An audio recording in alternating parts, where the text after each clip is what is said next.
आ चुके हैं एक नए तड़कते भड़कते धूम धड़ाका लेक्चर में। क्या फेवरेट लेक्चर हाँ, आ चुके हैं अपने चैप्टर 3 में। किसमें? चैप्टर 3 में क्या नाम है? How to organism reproduce. ठीक है, तो हाउ टू ऑर्गेनिज्म रिप्रोड्यूस में सिर्फ एनिमल का रिप्रोडक्शन नहीं पढ़ना है हम लोग को, एसेक्सुअल रिप्रोडक्शन भी पढ़ना, फिर सेक्सुअल रिप्रोडक्शन में प्लांट रिप्रोडक्शन भी पढ़ना और ह्यूमन रिप्रोडक्शन भी पढ़ना। ठीक है, समझ में आया? तो चलो पहले हम लोग क्या पढ़ेंगे, अभी आ चुके हैं तो हम लोग बायो को रटेंगे नहीं, समझेंगे। ठीक है, बायो वॉरियर्स तो आ जाओ। क्या है तो पहला शुरू किससे हो रहा है? रिप्रोडक्शन से। क्या होता है रिप्रोडक्शन? ठीक है, व्हाट इज रिप्रोडक्शन? ठीक है, रिप्रोडक्शन क्या? Reproduction is a biological process by which living organism produce new individuals of their own kind ensuring the continuity of their species. समझ में आया? What is reproduction पूछा जाए, डिफाइन रिप्रोडक्शन, तो क्या बोलना है? Reproduction is a biological process by which living organism produce their new individual. Organism producing new individual. क्यों new individual? Of their own kind. क्यों? तो ensure the continuity of their species. Species का continuity होना जरूरी है। ठीक है, समझ में आया? इसलिए रिप्रोडक्शन होता है। तो अब चलो इसका एडवांटेजेस समझ लेते हैं। रिप्रोडक्शन का एडवांटेजेस क्या होता है? पहला है कंटिन्यूटी ऑफ स्पीशीज। ठीक है, ensuring the organism of the species to do not die out, मतलब एक्सटेंट ना हो, हम लोग का जैसा स्पीशीज एक्सटेंट ना हो। जैसे ह्यूमन लोग अपना रिप्रोडक्शन बंद कर देगा तो अगला 100 साल में सब निपट जाएगा। मैंने मान लो अभी से सब रिप्रोडक्शन करना बंद कर दिया, ठीक है, बच्चा पैदा आज से बंद हो, आज से 100 या मुश्किल से 150 साल बाद पूरा ह्यूमन रेस खत्म हो जाएगा। ठीक है, क्यों? क्योंकि रिप्रोडक्शन होगा नहीं। मुश्किल से 100-200 साल कोई जिएगा 120 साल जिएगा, बहुत लोग जिएगा तो 120 साल, 130 साल, 150 साल मुश्किल से, उससे ज्यादा तो कोई जिएगा ही नहीं। ठीक है, उससे ज्यादा ह्यूमन बॉडी कर ही नहीं सकता लिमिट। ठीक है, कोई रिप्रोडक्शन नहीं करेगा। क्या? ट्रांसफर ऑफ कैरेक्टर्स का ट्रांसफर क्या? Passes heredity from DNA from parents to child, parents to child. ठीक है, पेरेंट्स टू ऑफस्प्रिंग। चाइल्ड नहीं बोलेंगे, ऑफस्प्रिंग बोलेंगे। ऑफस्प्रिंग मतलब होता है आने वाला बउआ। ऑफस्प्रिंग मतलब आपका संतान, ऑफस्प्रिंग। ठीक है, क्या होता है? Population growth maintains and increase the population of organism. Population को बनाए रखने में मदद करता है। तो इसका 3 एडवांटेजेस हैं और ये इसका डेफिनेशन है, इसको अच्छे से पढ़ लो, बढ़िया है। फिर आगे हम लोग चलेंगे, इसको देख लो कितना बढ़िया मस्त डेफिनेशन है। Reproduction is a biological process by which living organism produce new individual of their own kind ensure the continuity of their species. ठीक है, और ये इसका 3 एडवांटेजेस है। ये तीनों एडवांटेजेस भी बहुत बढ़िया है, लिख लो। हो गया। चलो अगला स्लाइड पे। ठीक है, आ चुका है वेरिएशन। देखो वेरिएशन क्या होता है, पढ़ो वेरिएशन क्या होता है? वेरिएशन देखो वेरिएशन क्या होता है? Variation are the difference in trait. अब समझो वेरिएशन मतलब क्या होता है। जैसे पहले हम लोग पानी के जीव थे, पानी के जीव से धीरे धीरे हम लोग लैंड पे आके हम लोग बंदर बने, बंदर से हम लोग धीरे धीरे हम लोग का पीठ सीधा हुआ, हम लोग इंसान बने, इंसान से फिर हम लोग का हाइट कम होते थोड़ा कम हुआ, फिर हम लोग का एजिंग भी कम हुआ। तो क्यों हुआ? पहले इन्वायरमेंट साफ था, हम लोग का इन्वायरमेंट खराब है, उस हिसाब से हम लोग का बॉडी वेरिएट कर रहा है, डेवलप कर रहा है। समझ में आ रहा है? मतलब समझ में आ रहा है? Variation to adapt environment. ठीक है, वो एक कुछ था यूट्यूब पे वीडियो में देख रहे थे, बड़ा अच्छा वीडियो था, बड़ा मस्त एनिमेशन बनाया था कि एक प्लांट था और एक कीड़ा था। ठीक है, तो पहले क्या हुआ ना कि वो एक सिल्कवॉर्म जैसा, वो सिल्कवॉर्म बोल रहे, वो क्या बोलते उसको, कैटरपिलर जैसा वो कीड़ा था। ठीक है, कैटरपिलर जैसा वो जाके ना उसको खाता था, लीफ को खाता था। तो प्लांट को ना अब उस जगह सरवाइव करना था, तो वो ना एक ऐसा अपने प्लांट ऐसा डिजाइन बना लिया ना अपना लीफ पे, डेवलप कर लिया वेरिएशन के चलते, जिससे वो डरने लगा जो कैटरपिलर था। अब कैटरपिलर डर रहा है तो खाएगा नहीं, तो उसको जिंदा रहना है, तो उसका माइंड और बॉडी में वेरिएशन हुआ क्या वो उससे डरना बंद कर दिया, तो वो उसको खाने लगा। ठीक है, उसको खाने लगा। तो ये क्या है? ये वेरिएशन हो रहा है नेचर में। क्यों? कि हम इस वर्ल्ड में, इस यूनिवर्स में, इस अर्थ पे सर्वाइव कर सके। क्या? Survive and adapt. क्या importance? Importance of variation, survive and adapt. पहला ही लाइन में लिखा हुआ है, सर्वाइव और अडेप्ट कर सके, क्योंकि इन्वायरमेंट कंडीशन, हम लोग का हर पल इन्वायरमेंटल कंडीशन बदलते रहता है। पहले के समय जुकाम खांसी नहीं होता था, उस समय जब हम लोग एकदम मिडिल पीरियड में एकदम स्टोन एज में चल जाएंगे, अपना शरीर लेके पूरा हम लोग नस्ल खत्म कर देंगे पूरा इंसान का। उस समय जुकाम खांसी का कोई लोग एंटीबॉडी अपने बॉडी में डेवलप ही नहीं किया होगा, नहीं ना किया होगा। तो अभी हम लोग में इतना वेरिएशन आ चुका है कि अब हम लोग सबसे लड़ सकते हैं। पोलियो हम लोग के लिए कुछ नहीं, मार फाड़ फोड़ देंगे, उसके हम लोग के लिए एंटीबॉडी बन चुका है। तो क्या है, बॉडी में वेरिएशन है, क्या करता है, स्पीशीज में स्टेबिलिटी प्रोवाइड करता है। ठीक है, स्पीशीज में स्टेबिलिटी प्रोवाइड करता है। जैसा स्टोन है, जैसे हम लोग का बॉडी चला रहा था, हम होते लंबे चौड़े मगर पट पट मर रहे होते हैं। पोलियो हो रहा है, कोरोना वायरस हो रहा है, फलना ढिमकना सब हो रहा है हम लोग को, चिकन पॉक्स, 75 को बीमारी से मर रहे होते हैं। क्यों? तो इसीलिए क्यों हम लोग सर्वाइव कर पा रहे हैं, क्योंकि हम लोग बॉडी में वेरिएशन हो रहा है, इसलिए वेरिएशन होना बहुत जरूरी है। ठीक है, तो ये देखो, ये रहा पूरा वेरिएशन का डेफिनेशन और ये इसका इंपॉर्टेंस। तो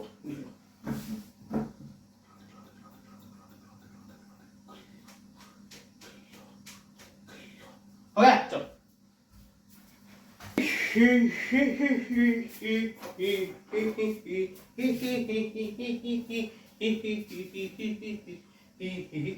चलो, अब क्या पढ़ेंगे हम लोग, टाइप्स ऑफ रिप्रोडक्शन। क्या टाइप्स ऑफ रिप्रोडक्शन? ठीक है, दो तरह का रिप्रोडक्शन होता है, एसेक्सुअल रिप्रोडक्शन और एक होता है सेक्सुअल रिप्रोडक्शन।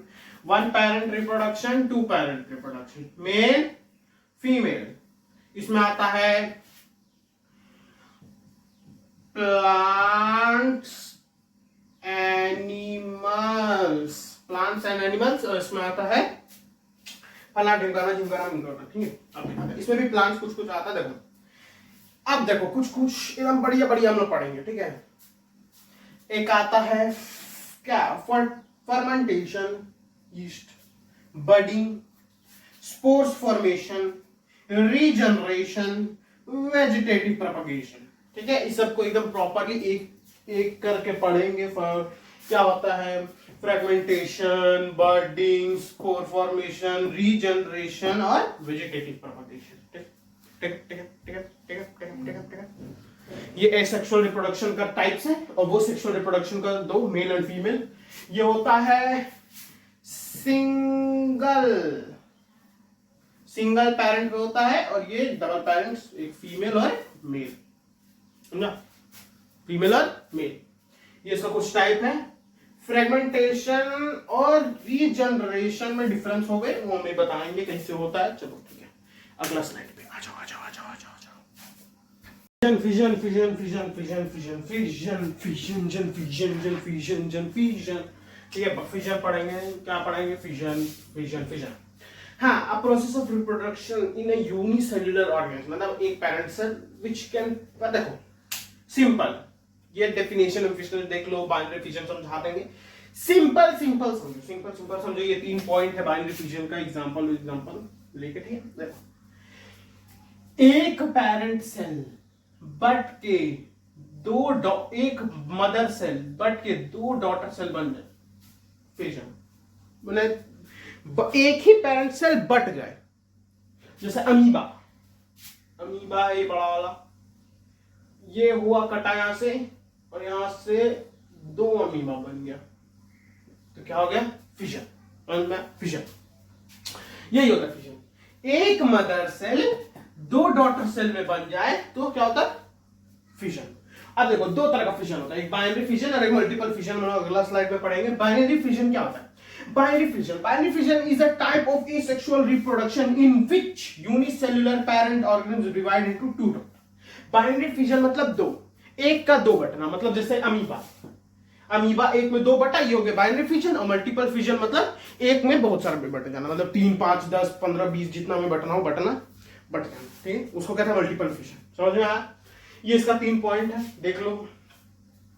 ये है फिजन, क्या होता है, एक मदर सेल, बाइनरी फिजन, एक मदर सेल 2 डॉटर सेल में टूट जाए तो बाइनरी फिजन, और एक मदर सेल बहुत सारे डॉटर सेल में टूट जाए तो मल्टीपल फिजन। समझना? मल्टीपल फिजन का अगला आगे हम वो लिखवाएंगे और उसका एग्जांपल भी लिखवाएंगे। ठीक है, चलो अगला स्लाइड में मल्टीपल फिजन। मजाक करते चलो आ जाओ। मल्टीपल फिजन हम वही बता रहे थे। मल्टीपल फिजन क्या होता है? मल्टीपल फिजन क्या होता है? देखो मल्टीपल फिजन का यहाँ पे प्लाज्मोडियम एक एग्जांपल है। देखो एक घेरा, उसके अंदर एक मदर सेल इतने सारे डॉटर सेल में टूटा और ये टूट गया, ठीक है, टूट के निकल गया और फिर यही एक मदर सेल बन के फिर डॉटर सेल में बटेगा।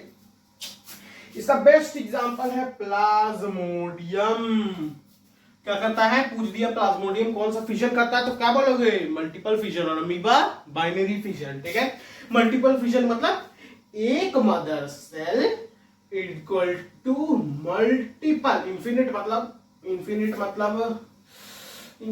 जितना वो बना सकता है उतना डॉटर सेल। मल्टीपल एक से दो से ज्यादा, 3 भी हो सकता है, 4 भी हो सकता है, 10 हो सकता है, 100 हो सकता है, 1 करोड़ हो सकता है। इसी को मल्टीपल फिजन कहते हैं। समझना, यही होता है मल्टीपल फिजन। समझना,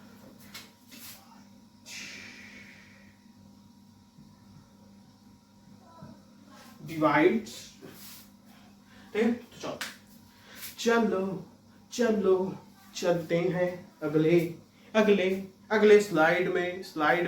समझे बच्चों, समझे? तो यही है मल्टीपल फिजन और बाइनरी फिजन का बीच का डिफरेंस। फिजन समझ में आ गया। अब हम लोग आगे वाले पे चलते हैं। शायद चल रहा है फ्रेगमेंटेशन पढ़ाएंगे कि उस भाग से टूट के बन जाता है। अगले पार्ट पे हम लोग पढ़ेंगे फ्रेगमेंटेशन क्या होता है। फ्रेगमेंटेशन का भी फटाक से डायग्राम बनाते रहिए।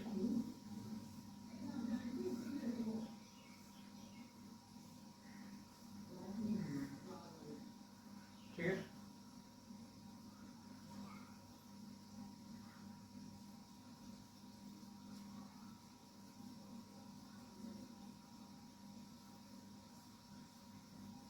ठीक है। इस तरह के जीव को कहते हैं, ऐसा ही डिजाइन होता है। मतलब हमने ऐसे रफ बनाए हैं, तुम देख लेना आएगा। तुम जब डायग्राम बनाएंगे तो बताएंगे कि स्पाइरो वगैरह कैसा होता है। फ्रेगमेंटेशन क्या होता है? देखो ये देखो ना लाइन, इस लाइन से लाइन से टूट के, जैसे ये एक है, एक से टूट के ये 4 बन गया तो ये फ्रेगमेंट्स में टूट गया एकदम। देखो एक होता है रीजनरेशन और एक होता है फ्रेगमेंटेशन। रीजनरेशन होता है ना कि रीजनरेशन को उस ऑर्गेनिज्म को कहीं से भी काट लो वहीं से पार्ट उगा लेगा, मगर फ्रेगमेंटेशन को प्रॉपर फ्रेगमेंट्स में, वही जहां पे डिवीजन होना है वहीं से तोड़ना पड़ेगा, ठीक है। यही होता है डिफरेंस फ्रेगमेंटेशन। ये कुछ पॉइंट्स है। फ्रेगमेंटेशन मतलब फ्रेगमेंट्स में टूटना। इसका मेन एग्जांपल है स्पाइरोगायरा। क्या है? स्पाइरोगायरा, ठीक है। यहाँ पे इसका कंडीशन सब दिया हुआ है, ठीक है। सनलाइट, ठीक है। तो ये पूरा प्रॉपर है स्पाइरोगायरा वाला, ठीक है। It is a type of asexual reproduction in which an organism breaks up into 2 or more fragments and each fragment grow into a new individual। जैसे रीजनरेशन में ना फ्रैगमेंट में नहीं, तुम उसको 4 भाग कर दो, 3 भाग कर दो, 2 भाग कर दो, 1 भाग कर दो, इरेगुलर, वो उससे अपना एक नया इंडिविजुअल उगा लेगा। मगर फ्रेगमेंटेशन में तुमको फ्रेगमेंट्स में, जहां पे ये ऐसे कट लगा हुआ है, तुमको वही फ्रेगमेंट से तोड़ना होगा, माने टूटेगा वो, ठीक है। समझ में आया? रीजनरेशन में दिखाएंगे कि हम लोग एक ऑर्गेनिज्म को चाकू से 3 भाग कैसे भी काट देंगे ना, वो उग जाएगा, ठीक है। तो मगर तुमको फ्रेगमेंटेशन में इसको यहीं से तोड़ना होगा, बीच से तोड़ देगा मर जाएगा, ठीक है। समझ में? अगले चलते हैं किसमें अब आगे चलते देखो। आ जाते हैं रीजनरेशन में। अगला स्लाइड आ चुका है। क्या था? पहला तो हम लोग पढ़ते फ्रेगमेंटेशन, ये तीसरा है सेक्सुअल रिप्रोडक्शन, ये तीसरा है।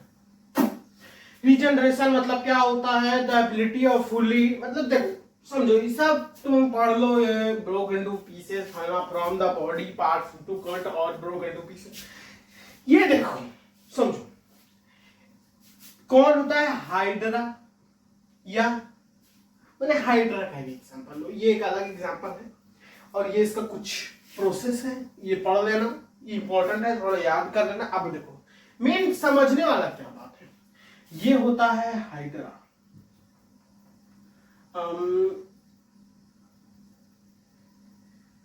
हाइड्रा और प्लेनेरिया।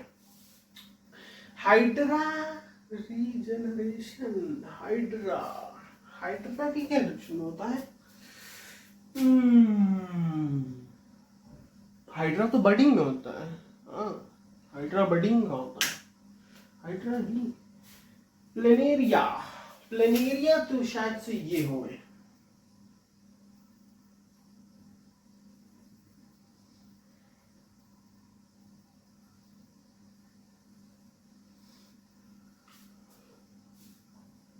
इसको ऐसे काट दो, कैसे भी काट दो, ऐसे काट दो, वैसे काट दो, फलाना काट दो, ये उग जाएगा। फ्रेगमेंटेशन जैसा नहीं होता है, बिल्कुल नहीं होता फ्रेगमेंटेशन जैसा कि उसको फ्रेगमेंट्स में ही तोड़ना होगा। इसको अइया वैया कैसे भी काट दो, यह एक भाग उग जाएगा। मेन काटा जाता है इसको ऐसे, 1 2, ये पीस अलग हो जाएगा,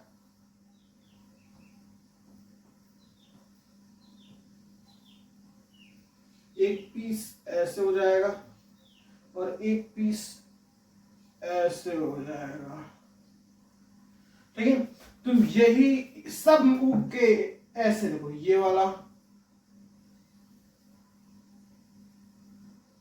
ये वाला,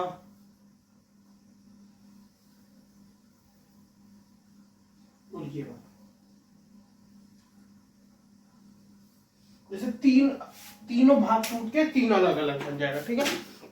तो रीजनरेशन मतलब यही होता है कि कैसे भी इसको काट दो, वो उगना ही उसको है, ठीक है, उसको उगना ही है, उसको फ्रेगमेंट जैसा नहीं तोड़ना पड़ता। फ्रेगमेंटेशन जैसे कि जहां पे फ्रेगमेंट्स, एक फ्रेगमेंट को ही तोड़ के बनेगा, इसमें कोई ऐसा नहीं होता कि एक फ्रेगमेंट जब पूरा प्रॉपर एक फ्रेगमेंट टूटेगा तभी रीजनरेट होगा, नहीं तो उसका आधा तोड़ देगा तो दिक्कत हो जाएगा। नहीं, इसमें कैसे काटो उग जाता है। समझ में आया? ये इसका प्रोसेस है और ये इसका डेफिनेशन है। इसको पढ़ लो एक बार एकदम ध्यान से, कोई टेंशन वाला बात नहीं है। और चलते हैं हम लोग अपना, 2 मिनट देख लो इसको, ठीक है, हो गया। चलते हैं हम अपना अगला वाला पे, ठीक है, अगला वाला पे। चलो आ जाओ बडिंग पे। बडिंग क्या होता है मतलब ये है हाइड्रा, ऐसा ही होता जी। उसी हाइड्रा में से एक छोटू हाइड्रा उगे और उग के बड़ा होकर अलग हो जाए, फिर उसी में से छोटू हाइड्रा उग के बड़ा होता है, तो इसी को कहते हैं बडिंग। पेरेंट सेल में से ही डॉटर, मदर सेल से ही डॉटर सेल उग के कट जाए।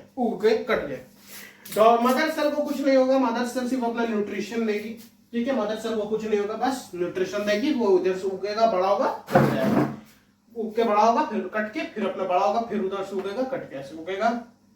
जैसे मान लो यार हाइड्रा में, ये हाइड्रा है, ये और थोड़ा बड़ा हो गया और ये बड़ा होकर कट जाएगा, ये हाइड्रा, अब यहाँ पे कट गया, अब ये भी बड़ा हो जाएगा, तो ऐसे ही हाइड्रा तैयार हो जाएगा।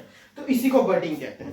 तो ये बडिंग का लिखा हुआ है, ठीक है। A type of asexual reproduction in which a small outgrow bud develop on the parent body to grow by, तो मतलब division of the cell division and finally detach from the new individual, ठीक है। As a new individual detach हो जाता है, समझ में आया? इसमें 2 में होता है, एक होता है ईस्ट में और एक होता है हाइड्रा में, ठीक है। समझ में आया? तो ये तुम्हारा बडिंग था, बडिंग यही था, समझ में आ गया? तो ये इसका डेफिनेशन है, ये दोनों एग्जांपल है, हो जाएगा। अब चलो अगला क्या है, क्या अगला, तो अगला स्लाइड पे पता चलेगा। स्पोर फॉर्मेशंस बच्चों, स्पोर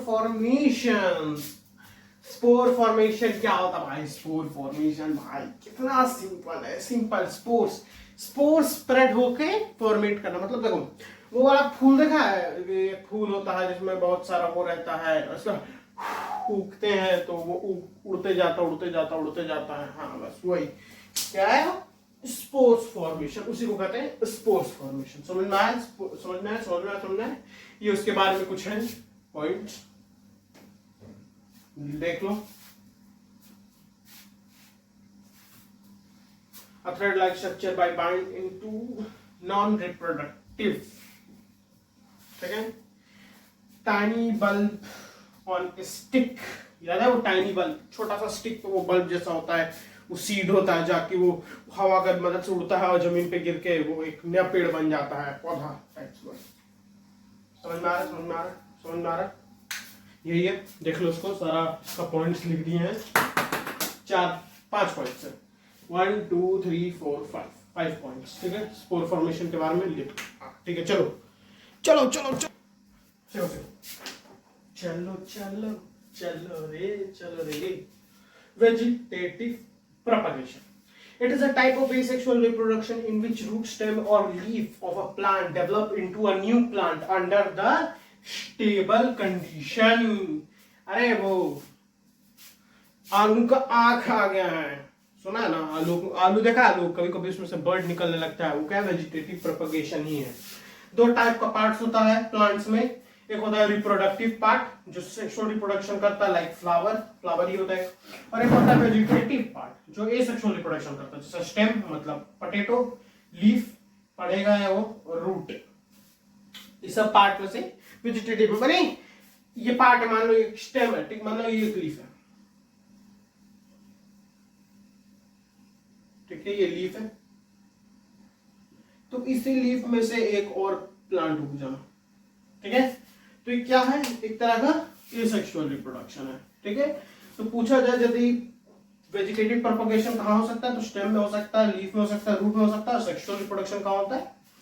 कहाँ होता है? फ्लावर में होता है। फ्लावर में होता है। फ्लावर में क्या होता है? होता है ओवरी और क्या, ओवरी और stamen, anther, fragment, sigma, pistol, ये सब होगा। अदर पार्ट्स हम लोग पढ़ेंगे आगे। चलो ये लास्ट शायद से ना वेजिटेटिव प्रोपगेशन, हाँ एसेक्सुअल रिप्रोडक्शन में लास्ट है वेजिटेटिव प्रोपगेशन। वेजिटेटिव प्रोपगेशन के बाद हम लोग पढ़ेंगे प्लांट्स, फिर उसके बाद एनिमल्स।